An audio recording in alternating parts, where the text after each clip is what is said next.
अब self regulation का मतलब है खुद को कंट्रोल करना। The ability of controlling your emotions is self regulation. देखो सेल्फ रेगुलेशन का मतलब है कि जब जब आप स्ट्रेस की कंडीशन में है, फॉर एग्जांपल स्ट्रेस की कंडीशन है या डिस्प्यूट की कंडीशन है, कोई स्ट्रेस है, कोई डिस्प्यूट है, उस समय आप खुद को कैसे हैंडल करेंगे। ठीक, तो जब भी डिस्प्यूट होने लगे और आपको लगे मामला फंसने वाला है, साइकोलॉजी में एक चीज बोलते हैं द आर्ट ऑफ डेविएशन।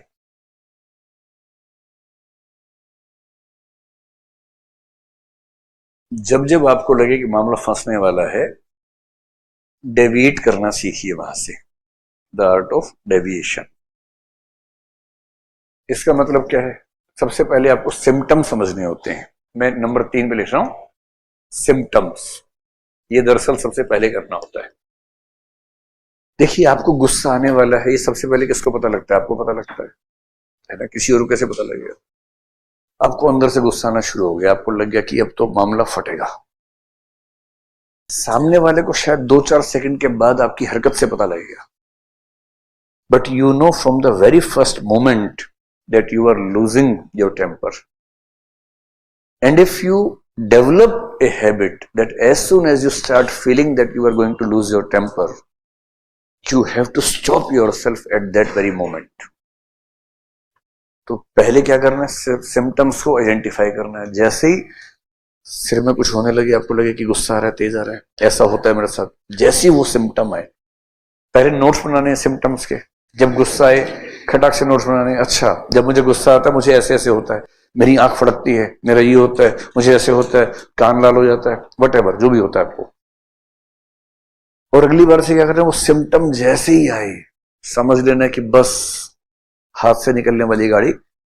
और उसी समय एक होता है द आर्ट ऑफ डेविएशन, एक होता है द आर्ट ऑफ पोस्टपोनमेंट।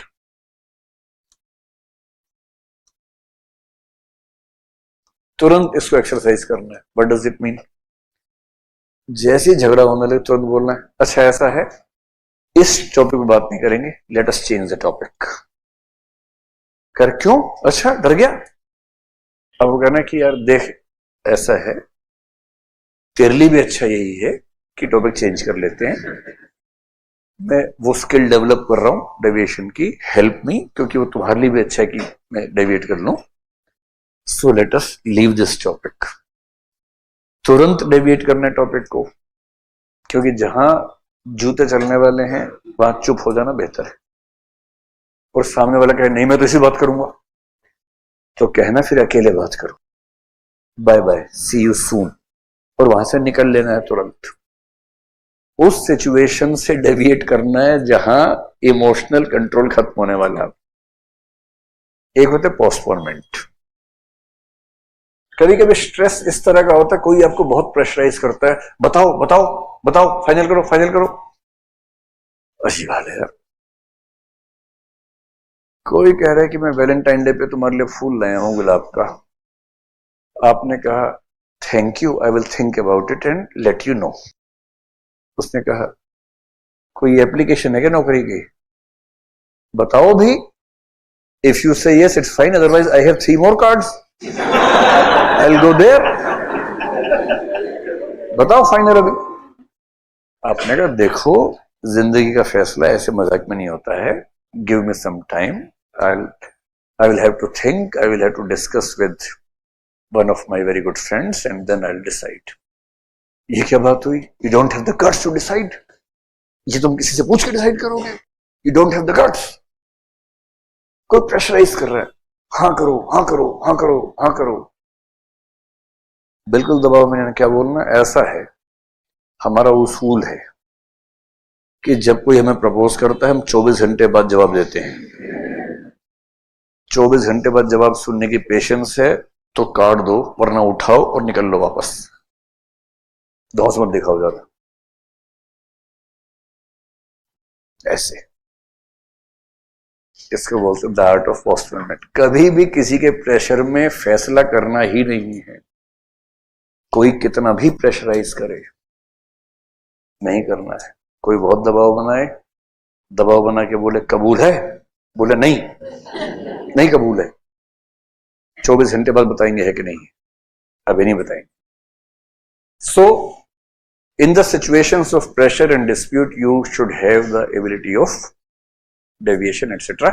और इसमें भी डायरी लिखना अच्छा रहता है, if you can analyse yourself in the diary. और एक मोड होता है, उसको बोलते हैं ऑटो सजेस्टिव मोड।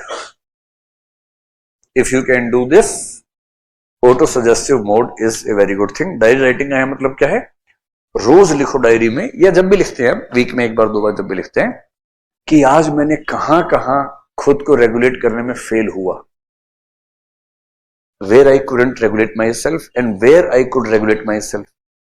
जहां आप खुद को रेगुलेट कर पाए, अपनी तारीफ करो खुद, well done Pappu, well done, keep it up. और साथ में, but Pappu, you could not regulate yourself in this situation, you must have tried.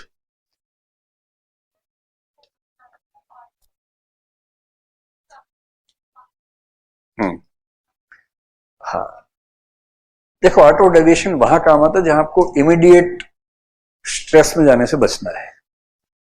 अगर सिचुएशंस बहुत लंबे समय से खराब हैं और फैसला करने का वक्त आ गया है तो कर देना चाहिए, है ना। ये तो सिर्फ इसलिए कि अचानक प्रेशर आया, आप भड़क ना जाएं, तो उस समय के लिए बाहर निकलने के लिए। So this is not A final solution, this is just a transitional solution for that moment, उतना ही उसकी वैल्यू है। तो डायरी में क्या लिखना है कि आज मैंने कहां कहां सेल्फ मैनेजमेंट को लूज किया, सेल्फ रेगुलेशन को लूज किया, कहां कहां ठीक किया, analysing yourself, praising yourself and also judging yourself that what you need to do more in this regard. Auto suggestive mode का मतलब यही होता है, खुद को लगातार सजेशन देते रहना कि ऐसा करना है, वैसा नहीं करना है, ऐसा करना है, आज गुस्सा नहीं करना है। क्लास में आ रहे हैं, आपको पता है कि यहाँ किसी झगड़ा होने वाला है, रास्ते बोलते हुए रहे, नहीं पप्पू, नहीं गुस्सा नहीं करना है, नहीं चाहे कुछ हो जाए, पप्पू वो सामने आ रही है, पप्पू गुस्सा नहीं करना है, नहीं पप्पू, नहीं पप्पू। और ऐसे करते करते साइड से निकल गए, शाबाश पप्पू, शाबाश पप्पू, अब बैठ जाओ पप्पू, इस तरह से। So keep on suggesting yourself. This mode in which you keep on suggesting yourself is known as auto-suggestive mode. तीसरा है सेल्फ मोटिवेशन। सेल्फ मोटिवेशन कैसे आता है, ऐसे नहीं आता, पहले बोलता रहो, है ना। तो ये कभी कभी काम आता है जब आप डिप्रेशन के लेवल पे हैं, आपका मन कर रहा है कि क्या मैं मर जाऊं क्या, ऐसी फीलिंग आ रही है, इस जिंदगी क्या फायदा है, हम पैदा ही क्यों हुए थे, जब ये मन में आने लगता है ना, तो बहुत डिप्रेसिंग होता है।